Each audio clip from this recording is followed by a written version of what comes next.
नमस्कार दोस्तों, आज हम फिर से एग्रीकल्चर के क्वेश्चन लेके आए हैं। चलो क्वेश्चन चालू करते हैं अपन।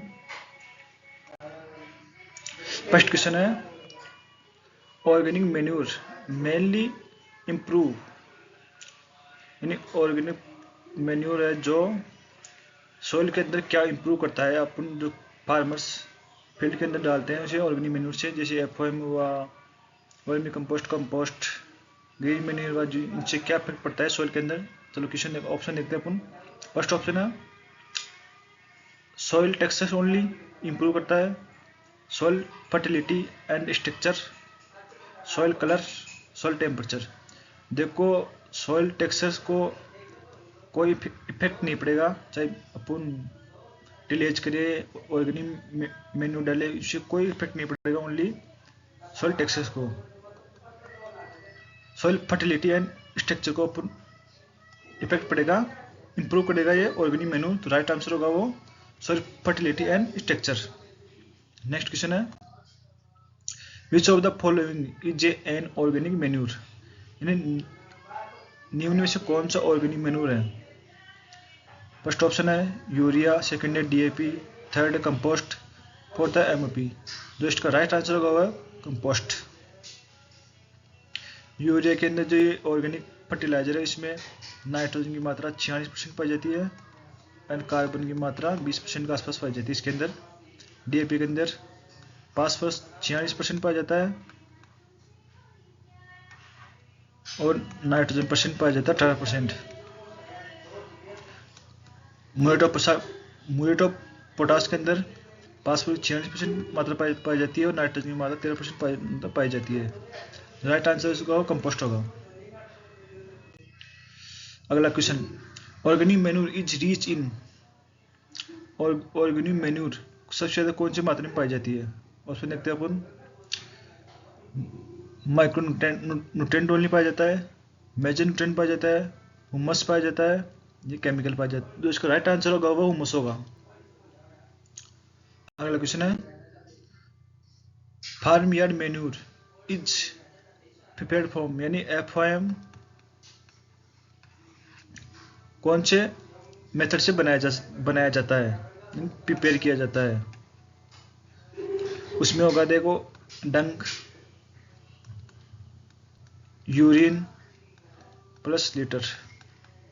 मेरे रूम में से तीनों एफओएम तैयार किया जाता है। ऐसे नहीं जैसे किसी फार्म के अंदर भेड़, बकरी और बफेलो जो सब मिक्स होंगे उससे एफओएम नहीं बनेगा। ओनली जैसे कैटल तो कैटल से एफओएम बनेगा और भेड़ बकरियों का अलग से बनेगा एफओएम। तो ऑप्शन देखते हैं अपन। Crop reduce only, animal dung, urine litter only, fertilizer facility, water wastage, green leaves only. तो इसका राइट आंसर होगा वो एनिमल डंग एंड लिटर। अगला question, organic manure release nutrient.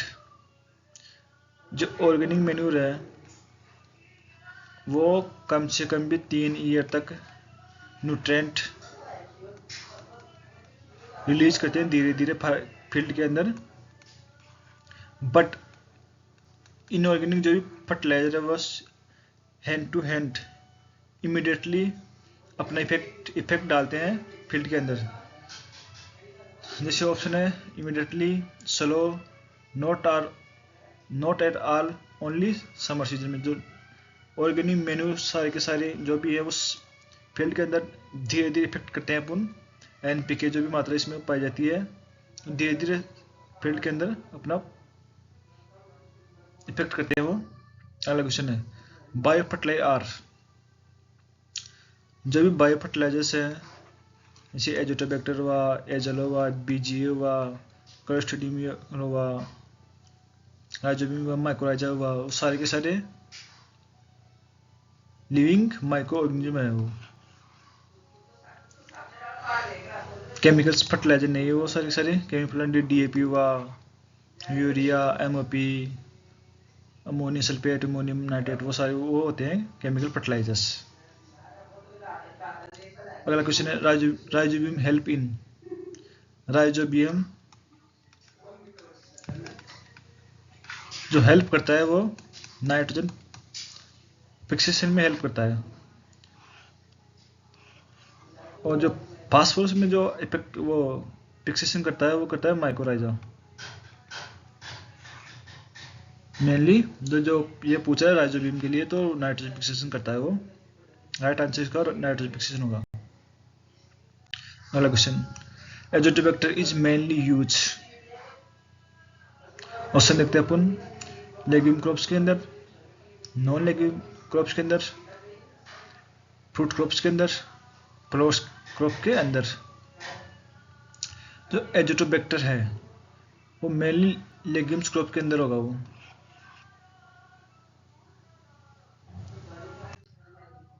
अगला question, blue green algae fixation यानी VGA जो azolla है वो क्या करता है फिक्सेशन के लिए। ऑप्शन देखते हैं अपन, nitrogen, potassium, sulphur, calcium. BGA करता है वो नाइट्रोजन फिक्सेशन का कार्य करता है ये। इसकी मात्रा जब अपन देखे जाए तो 20 से 30 kg प्रत्येक टिट यूज की जाती है बीजीए की। अगला क्वेश्चन है, बायो फर्टिलाइज इंप्रूव। ऑप्शन देखते हैं अपन, बायो फर्टिलाइज क्या इंप्रूव करता है फील्ड के अंदर। Soil health, crop yield, nutrient availability, all of these. ये चार ऑप्शन सही है। बायो फर्टिलाइजर इंप्रूव करते हैं फील्ड के अंदर ये चारों के चारों। सॉइल हेल्थ भी बढ़ाता है, क्रॉप यील्ड भी, न्यूट्रिएंट अवेलेबिलिटी बढ़ाता है ये। अगला क्वेश्चन है, पीएसबी स्टैंड फॉर, यानी पीएसबी की फुल फॉर्म क्या होगी। फुल फॉर्म होगी, पहला ऑप्शन है plant soil bacteria, phosphate soluble bacteria, primary soil based plant support bacteria. तो राइट आंसर होगा पोटेशियम सोल्यूबल बैक्टीरिया। अगला क्वेश्चन है, bio fertilizer are eco friendly because they, यानी जो बायो फर्टिलाइजर्स है वो इको फ्रेंडली क्या होगी वो, जैसे एनवायरमेंट में क्या इफेक्ट पड़ेगा वो बायो फर्टिलाइजर का। ऑप्शन देखते हैं, pollution soil, increasing chemicals, reduce pollution, kill microgen. Bio fertilizer हम यूज करते हैं रिड्यूस पॉल्यूशन के लिए, ना कि इंक्रीजिंग केमिकल्स के लिए वो। अगला क्वेश्चन है, urea content in nitrogen about. Urea के अंदर नाइट्रोजन परसेंट पाया जाता है 46% और कार्बन की मात्रा पाई जाती है 20% के आसपास। राइट आंसर होगा इसका 46%। अगला क्वेश्चन है, डीएपी इज सोर्स। डीएपी के अंदर नाइट्रोजन की मात्रा 18% पाई जाती है एंड फास्फोरस की 46% मात्रा पाई जाती है। ऑप्शन देखते हैं अपन, sulphur only, potassium, nitrogen, potassium, nitrogen, sulphur, phosphorus. तो इसका जो राइट आंसर होगा वो स्पष्ट होगा। अगला question, MOP fertilizer improve. MOP fertilizer provide करता है, म्यूरेट ऑफ प्रोवाइड करता है potassium and nitrogen. Nitrogen provide करेगा 13% और ये प्रोवाइड करेगा 46%। होगा पोटेशियम। अगला क्वेश्चन है, इनऑर्गेनिक फर्टिलाइज आर। जो भी इनऑर्गेनिक फर्टिलाइजर है वो फील्ड के अंदर क्विकली एक्शन करते हैं, जैसे यूरिया। फार्मर्स यूरिया फील्ड के अंदर अफेक्ट वो फील्ड के अंदर डाल दे तो हैंड टू हैंड मतलब क्विकली अपना जो इफेक्ट पड़ता है वो ग्रोथ को रिलीज करता है हैंड टू हैंड वो। लेकिन जो ऑर्गेनिक ऑर्गेनिक मेन्यूज हैं वो भी धीरे धीरे इफेक्ट करते हैं अपने फील्ड के अंदर वो। तो राइट आंसर होगा वो क्विकली एक्शन होगा वो। अगला question, excess inorganic fertilize causes, यानी ज़्यादा मात्रा में अगर इनऑर्गेनिक फर्टिलाइजर डालने से क्या इफेक्ट पड़ेगा वो। ऑप्शन देखते हैं अपन, सॉइल पोल्यूशन ये भी सही है, वाटर पोल्यूशन ये भी सही है, न्यूट्रिएंट इनबैलेंस। ये चार ऑप्शन सही है इसके। इनऑर्गेनिक फर्टिलाइजर जो भी यूज करते हैं वो फार्मर्स के लिए वो एक तरह से वो जहर का कार्य करता है, लेकिन जो इनकम के सोर्स है वो भी इनऑर्गेनिक फर्टिलाइजर्स हैं मेनली वो, क्योंकि ये फील्ड के अंदर क्विकली इफेक्ट पड़ता है जो एक साथ डालने के कारण, जिसे फार्मर्स को लगता है कि यील्ड ज़्यादा आ रही है, लेकिन वो धीरे धीरे सॉइल को डैमेज करती जा रही है। इनऑर्गेनिक फर्टिलाइजर ये जहर का तरह काम करता है, लेकिन किसानों को नहीं डालना चाहिए और ओनली ऑर्गेनिक ही फार्मिंग करनी चाहिए। अगला क्वेश्चन है ammonium sulphate content. Ammonium sulphate के अंदर नाइट्रोजन की मात्रा पाई जाती है 20.5% और सल्फर की मात्रा पाई जाती है 24.5%, यानी दोनों पाई जाते हैं, नाइट्रोजन और सल्फर की मात्रा।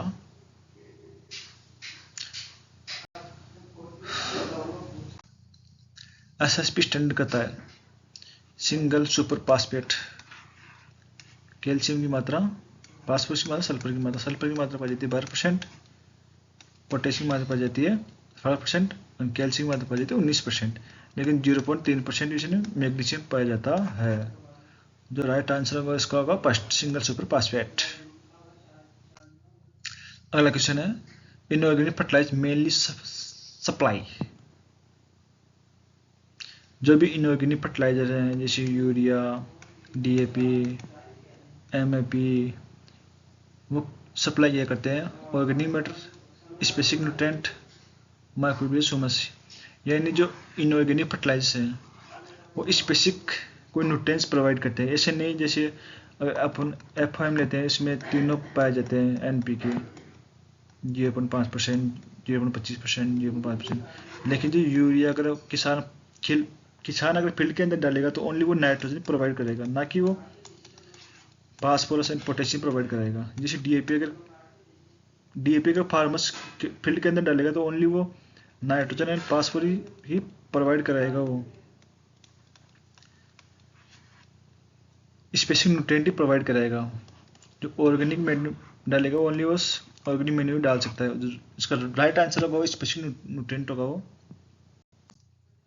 अगला क्वेश्चन है the grade of a fertilizer indicate, यानी जो फर्टिलाइजर ग्रेड है वो क्या प्रोवाइड करता है। वो ऑप्शन देखते हैं अपन, ratio of nutrient, number of nutrient, percent of nutrient, cost of nutrient. जो ग्रेड फर्टिलाइजर वो करता है एनपीके का रेशो। बाकी जैसे एग्जांपल के थ्रू पढ़ते हैं अपन, डीएपी के अंदर 46% फास्फोरस, 18% नाइट्रोजन और 0% पोटेशियम पाया जाता है। इसे बोलते हैं रेशो। यानी किसी उर्वरक के अंदर, फर्टिलाइजर के अंदर कितना परसेंट एनपीके पाया जाता है, उसे फर्टिलाइजर ग्रेड के रूप में जाना जाता है। तो इसका राइट आंसर होगा वो फर्स्ट होगा। अगला क्वेश्चन है which one of is not considered organic manure, यानी निम्न में से कौन सा कंसिडरेशन में ऑर्गेनिक मैन्यूर नहीं है। पहले तो पढ़ते हैं कंसिडर मैन्यूर होता क्या है। इसके अंदर न्यूट्रिएंट्स की मात्रा ज़्यादा परसेंट पाई जाती है और जो कंसिडरेशन की मात्रा वो कम पाई जाती है। जब एक टाइप और है बल्क, उसके अंदर न्यूट्रिएंट्स की मात्रा कम पाई जाती है और जो कंसिडरेशन की मात्रा ज़्यादा पाई जाती है इसके अंदर। तो वो पूछा है कंसिडरेशन की मात्रा कौन सा नहीं है, और सुन देते हैं बर्ड मील ये भी सही है, ऑयल केक ये भी सही है, क्विक वीट ये सही नहीं है, नाइट्रो सोल। तो इसका राइट आंसर वो थर्ड ऑप्शन होगा इसका ये। अगला क्वेश्चन है नाइट्रेट रिड्यूज टेक प्लेस, यानी एक कीजिए के थ्रू समझते हैं अपन। नाइट्रेट से नाइट्राइट के बदलने के रूप में उसे जो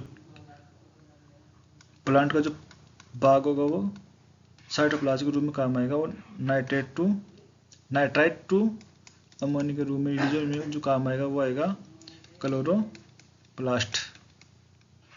राइट आंसर का इसको होगा क्लोरोप्लास्ट। अगला क्वेश्चन है सब magnesium condition of soil arrange reduce availability.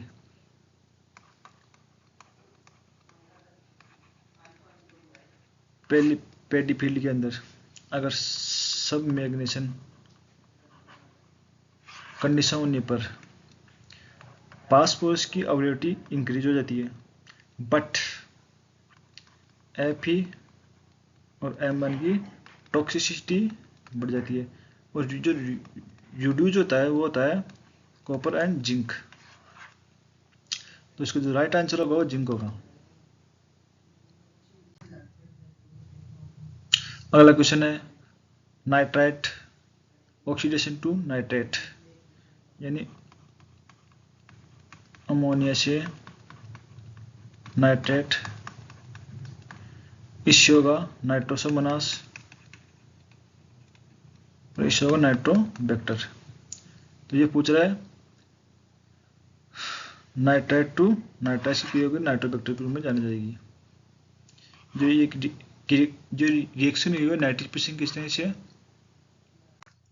अगला question Rhizobium meliloti is used for crop. Option देखते हैं। राइजोबियम मेलिलोटाई, ये ऑप्शन होगा ल्यूसीन ग्रुप के अल्फा लो ग्रुप के अंदर। क्लोव ग्रुप के अंदर होगा राइजोबियम ट्राइफोली यानी बर्सिन। पी के अंदर राइजोबियम लेगुमिनेसिस, इसमें लेगुम्स पी आया। अधिक में बीन्स के ग्रुप में राइजोबियम पेसोली ग्रुप के अंदर आएगी। इसमें रिएक्शन से ये होगा अल्फा अल्फा। अगला क्वेश्चन है which one is the cheapest fertilizer use on per unit value of nitrogen, यानी इंडिया के अंदर सबसे सस्ता फर्टिलाइजर कौन सा है जो फार्मर्स अधिकतर यूज करते हैं, यानी 100% फार्मर्स नाइट्रोजन के लिए कौन सा फर्टिलाइजर यूज करते हैं, वो है यूरिया। अमोनियम सल्फेट के अंदर नाइट्रोजन परसेंट पाई जाती है 20.5%, सल्फर की 24.5%। कैल्शियम अमोनियम नाइट्रेट के अंदर 25% नाइट्रोजन पाया जाता है। अगला क्वेश्चन है which one of the following is a nitrogen fixation legumes. Option देखते हैं बरसीम, चेंजी, lucerne, all of the these. जो राइट आंसर होगा ऑल ऑफ द दीज। अगला क्वेश्चन है mycorrhiza is a relationship between the fungi and root is high plant, यानी mycorrhiza एक fungi plus root का सिम्बायोटिक रिलेशनशिप है। ये माइक्रोराइजा मेनली फंजाई एक है जो प्लांट के रूट सिस्टम के अंदर पाया जाता है, जो फास्फोरस फिक्सेशन का कार्य करता है। जो राइट आंसर होगा वो सिम्बायोटिक रिलेशनशिप। अगला क्वेश्चन है following CN ratio is divide into between immobilization and release of nitrogen. Option देखते हैं अपन क्या है। फिर समझते हैं organic manure to inorganic manure, इसे बोलते हैं मोबिलाइजेशन। ये होती है -20 CN रेशो पर। बट इनऑर्गेनिक टू ऑर्गेनिक के रूप में जाना जाता है, इसे बोलते हैं इमोबोलाइजेशन। योगी 30% से ज़्यादा 30:1 से। जो इसका राइट आंसर होगा वो सेकंड होगा। अगला क्वेश्चन है DAP इज ए, यानी DAP फर्टिलाइजर क्या है। फर्स्ट ऑप्शन है स्ट्रेंथ फर्टिलाइजर, यानी इसमें प्राइमरी न्यूट्रेंट ओनली। ये एक ऐसा फर्टिलाइजर कंटेंट जिसमें प्राइमरी न्यूट्रेंट पाया जाता है। कॉम्प्लेक्स या कंप्लीट फर्टिलाइजर, ये दोनों ऑप्शन में एक ही है। इसमें 2 से ज़्यादा प्राइमरी न्यूट्रेंट पाया जाता है। एग्जाम्पल के रूप में स्ट्रेंथ फर्टिलाइजर यूरिया हुआ, इसमें DAP, इसमें SSP, MOP फर्टिलाइजर मिक्स के अंदर, जिसमें NPK की डोज बराबर रूप में पाई जाती है, जैसे 15:15, 19:19 के रूप में पाई जाती है। इसमें जो DAP होगा कॉम्प्लेक्स फर्टिलाइजर के रूप में होता है। धन्यवाद।